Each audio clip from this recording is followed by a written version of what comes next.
Hey there guys, Kid here, and today we are gonna be talking about essentially one of the most controversial Roblox updates and also one of the worst ones.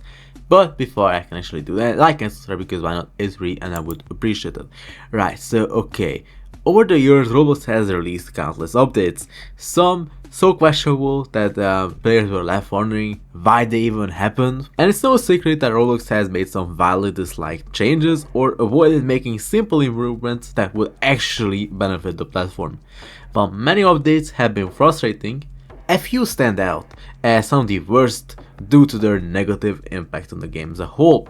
However, there is one update from nearly a decade ago that has largely been kind of forgotten, and it yet remains one of the worst updates ever, and that is the 2013 clothing price floor update. These days everyone is accustomed to paying a minimum of 5 Robux for classic shirts, as Roblox calls it, and classic pants 5 Robux as well, and for t-shirts 5 Robux as well, okay? But imagine if out of nowhere Roblox drastically increased the minimum price of clothing by 25 to 30 times more. That's exactly what happened in the summer of 2013 when Roblox introduced the notorious clothing price floor update.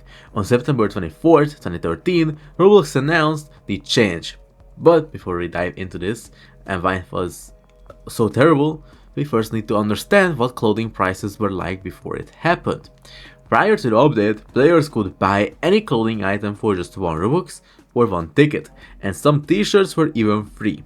This had been the norm since the introduction of clothing, much like how 5 Robux is the exact minimum price today, but everything changed on September 24th, 2013, when Roblox implemented what was possibly the most hated update at the time.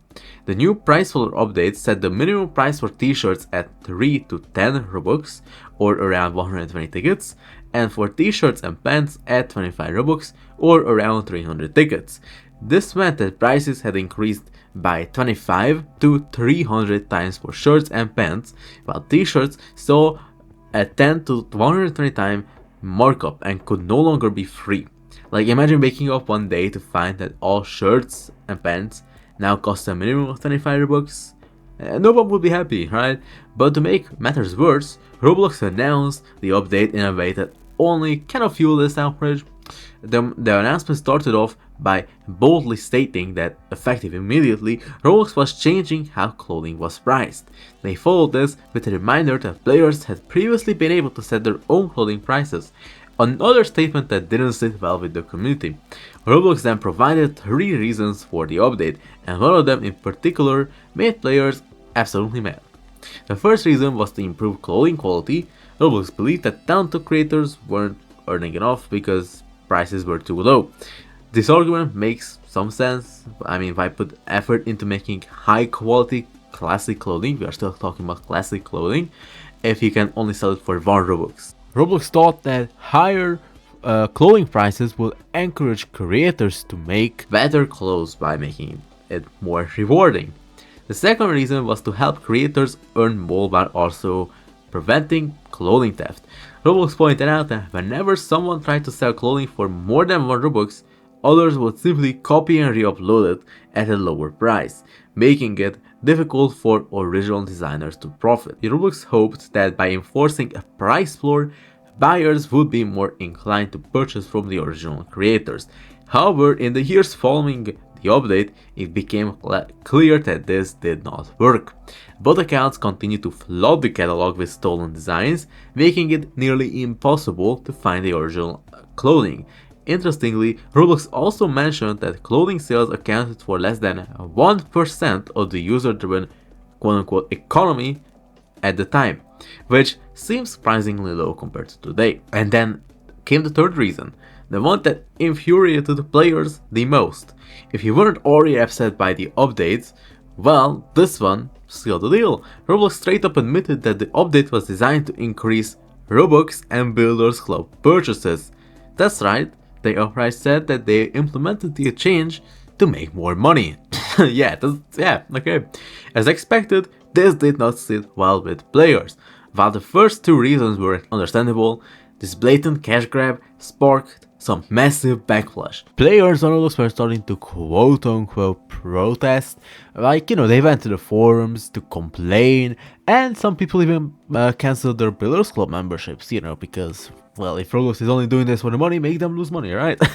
That's what they thought. I mean, okay. But just 2 days after the massive amount of criticism, Roblox responded. Well, in their follow-up post, they claimed that the update was meant to reward creators and noted that clothing revenue had tripled as a result. However, they acknowledged the widespread dissatisfaction and assured players that they were reconsidering the changes. Interestingly, this response also included a major and historic reveal. Roblox introduced the Developer Exchange, DevX for short, which allows developers to convert Robux into real money. While they didn't explicitly state that the price floor was meant to fund DevX, they did say the goal was to, quote, increase the flow of Robux into the community. On October 3rd, 2013, Roblox made adjustments to the price floor. The 25 Robux and 300 ticket minimum for t-shirts and pants was removed, as well as the 10 Robux and 120 ticket price floor for t-shirts. Instead, they set a new, more reasonable minimum price: 10 Robux or 100 tickets for shirts and pants, and 2 Robux or 20 tickets for t-shirts.